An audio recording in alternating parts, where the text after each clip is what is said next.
जय संविधान जय भारत. मित्रांनो, मी तुमचा मित्र ॲडव्होकेट हर्षवर्धन नाथभजन. या व्हिडिओच्या माध्यमातून तुमच्याशी संवाद साधण्याचं महत्त्वाचं कारण म्हणजे मागच्या व्हिडिओमध्ये पाठीमागं केलेल्या व्हिडिओमध्ये जे आरक्षणाचे 8 व्हिडिओज फेसबुक आणि इतर सोशल माध्यमावर अपलोड करण्यात आले. त्याच्यामध्ये एक प्रश्न मला एका विद्यार्थ्यांनी विचारला होता की अनुसूचित जाती आणि जनजातीच्या विद्यार्थ्यांना कमी फीस आणि ओबीसीला अर्धी फीस तर खुल्या वर्गातील विद्यार्थ्यांना 100% फीस का, म्हणजे एवढा फीसचा बोजा आमच्याच याच्यावर का. तर या अनुषंगाने हा व्हिडिओ बनवत आहे की अनुसूचित जाती आणि जनजातीच्या विद्यार्थ्यांना फीस कमी का असते नेमकं. ओके, तर मित्रांनो, अनुसूचित जाती आणि जनजाती म्हणजे शेड्यूल्ड कास्ट आणि शेड्यूल्ड ट्राईब. मित्रांनो, शेड्यूल्ड कास्ट आणि शेड्यूल्ड ट्राईब म्हणजे SC आणि ST चे जे काही विद्यार्थी असतील किंवा SC STचे जे लोक असतील, याच्या अनुषंगाने संविधानामध्ये वेगवेगळे प्रावधान करण्यात आलेले आहेत.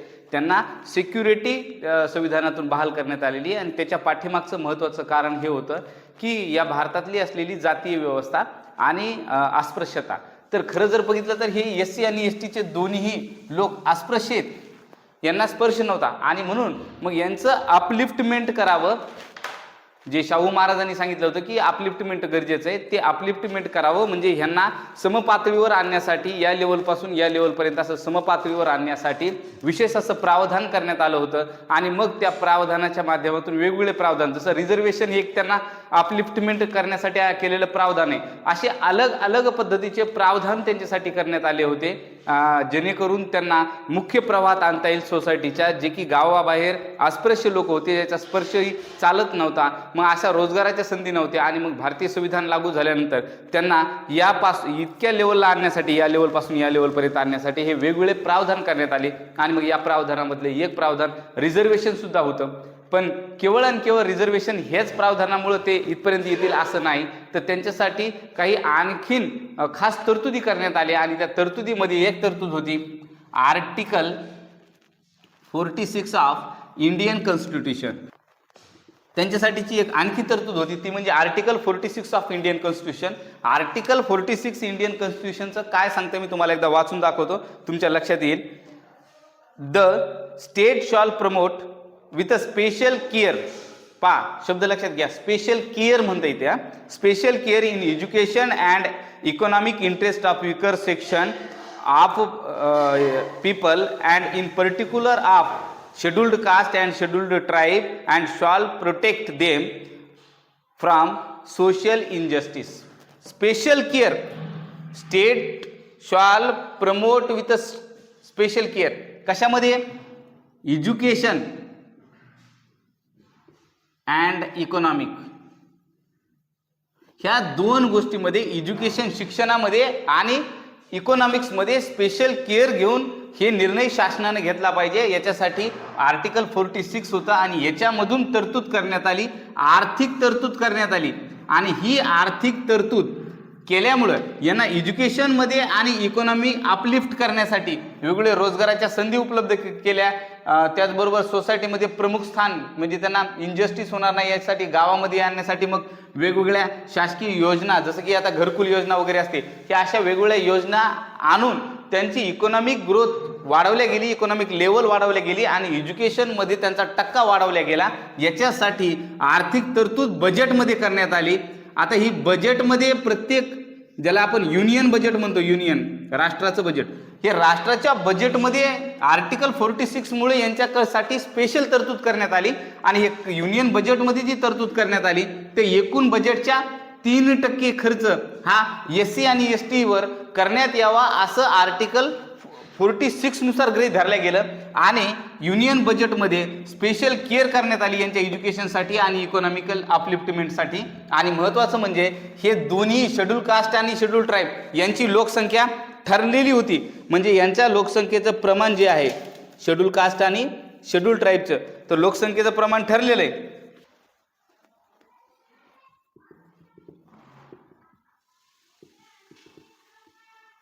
तर हे SC आणि ST साठी जे काही प्रावधान करण्यात आलं, हे SC आणि STचं प्रावधान का करण्यात आलं, तर सेन्सेस 2011 म्हणजे जनगणना, जातनिहाय जनगणना जी झाली 2011ला, ह्या जनगणनेमध्ये या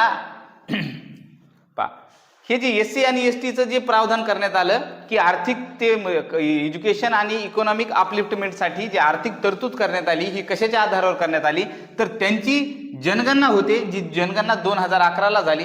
ह्या जनगणनेमध्ये त्यांचे पर्सेंटेज जे आहे ती लोकसंख्या जी आहे त्याच्यावर प्रमाण काढलं गेलं आणि त्या प्रमाणावर त्यांना निधी अलोकेट केला गेला.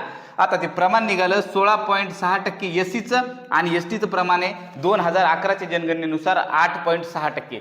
म्हणजे हे जे प्रमाण निश्चिती झाली ही प्रमाण निश्चिती झाल्यामुळं त्यांच्यावर किती बजेट अलोकेट करायचं हे निश्चित झालं आणि हे बजेट जे अलोकेट केलंय हे दोन गोष्टीसाठी वापरलं गेलं, एज्युकेशनल पर्पजसाठी आणि इकॉनॉमिकल अपलिफ्टमेंटसाठी आणि त्याचबरोबर सोशल वेलफेअर. आता हे सोशल वेलफेअरमध्ये ज्या अलग अलग स्कीम येतात अनुसूचित जाती आणि जनजातीच्या, हे ते काय येतात तर बजेटमध्ये प्रावधान आहे त्यांच्यासाठी. आता हे बजेटमध्ये प्रावधान करण्यासाठी सेन्सस गरजेचं आहे आणि सेन्सस SC STचं नेहमी होत राहतं दर 10 वर्षानंतर. आता हे झालं अनुसूचित जाती आणि जनजातीचं आणि म्हणून यांच्यासाठी एक निधी अलोकेट केला जातो आणि तो निधी अलोकेट केलेला त्यांच्या शिक्षणावर खर्च केला जातो आणि म्हणून अनुसूचित जाती आणि जनजातीचे विद्यार्थी ज्यावेळेला शाळेमध्ये प्रवेश घेतात, समजा एखाद्या ठिकाणी प्रवेश घेतात, हे दिसतंय का, समजा एखाद्या ठिकाणी प्रवेश घेतात तर एखाद्या ठिकाणी प्रवेश घेतल्यानंतर जर कॉलेजला फीस 70,000 रुपये असेल तर 70,000 फीस असलेली जी काही कॉलेज आहे त्या कॉलेजच्या वेळेला SCचा विद्यार्थी STचा विद्यार्थी ज्या वेळेला ॲडमिशन घेतो तर त्याच्याकडून फक्त आणि फक्त आय कार्डची 25 रुपये फीस घेण्यात यावी अशी तरतूद करण्यात आलेली आहे शासनाची. म्हणजे त्याच्याकडून फक्त 25 रुपये फीस घेण्यात येईल, जी की आय कार्डचे बिल्डिंग डेव्हलपमेंट फंड असेल किंवा इतर कुठलाही फंड घेण्याचा अधिकार त्या कॉलेजला नाही. आणि मग ते कॉलेज एक लिस्ट तयार करते की आमच्याकडे ॲडमिटेड एवढे लोक आहोत, एवढे SCचे STचे लोक आहेत आणि त्या लोकांचा अप्रुव्हलसाठी वरी पाठवून देतं केंद्राकडे राज्याकडे.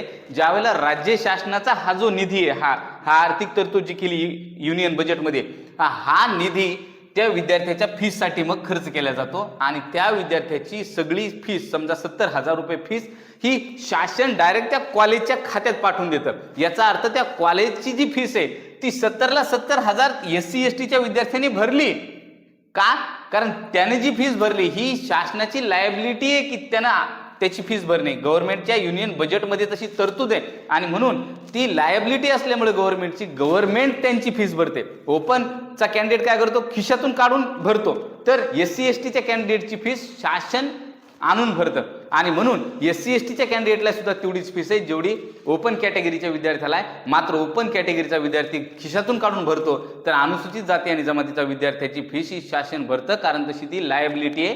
त्याच्यासाठी कॉन्स्टिट्यूशनल प्रोव्हिजन्स करण्यात आलेले, त्यासाठी निधी ॲलोकेट करण्यात येतो बजेटमध्ये दरवर्षी का, तर त्याच्या संख्येच्या प्रमाणात निधी 3% निधी हा अलोकेट केला जातो आणि त्याच्यावर खर्च करायचं असं प्रोव्हिजन असल्यामुळे ती फीस गव्हर्नमेंटला भरावीच लागते, ही लायबिलिटी.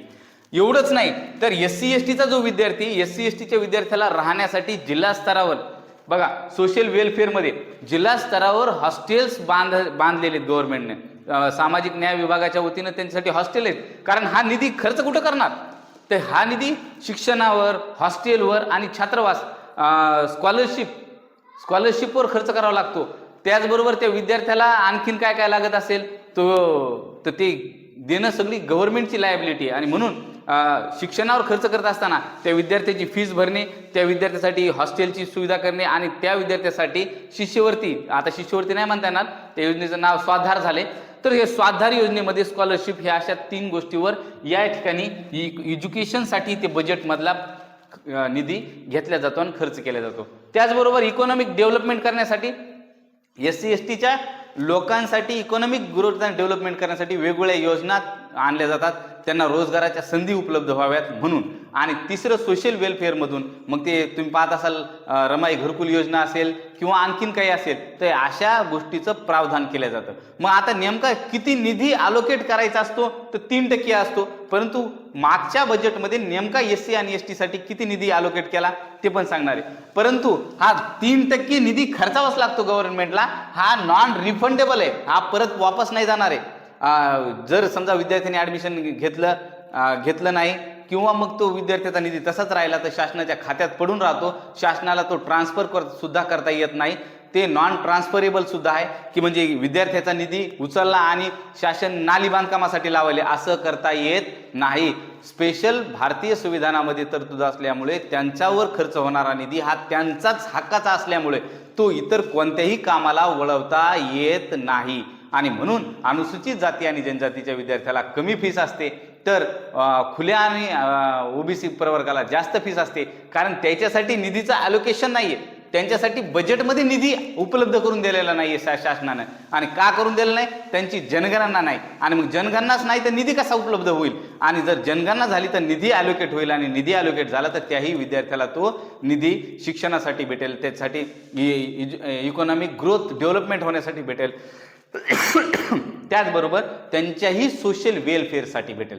म्हणून जे विद्यार्थी अशा पद्धतीच्या तक्रारी करतात की यांना इतकी फीस आहे, त्यांना तितकी फीस आहे, आम्हाला इतकी फीस लागली, त्याचं रडगारा न करतात, त्याचं मूळ कारण त्यांचं इथे आहे की यांच्या पाठीमागं हे सेन्सस आहे, जनगणना आहे. जर ओबीसीची जनगणना झाली, खुल्या प्रवर्गातील जनगणना झाली, तर कुणाला किती निधी ॲलोकेट करायचा आहे ही गव्हर्नमेंटची जबाबदारी बनेल, लायबिलिटी बनेल. परंतु गव्हर्नमेंट जनगणना करत नाही, अशा लायबिलिटीपासून अंग झटकते. परंतु अनुसूचित जाती आणि जनजातीची जनगणना करावीच लागते, दर 10 वर्षाला करावीच लागते. म्हणून दर 10 वर्षाला जनगणना व्हावी यासाठी अट्टहास केला पाहिजे. परंतु या अनुसूचित जनजाती आणि जातीचे लोक अट्टहास करतात, त्यांची जनगणना होते, त्यांच्यासाठी निधीचं सेपरेट ॲलोकेशन होतं.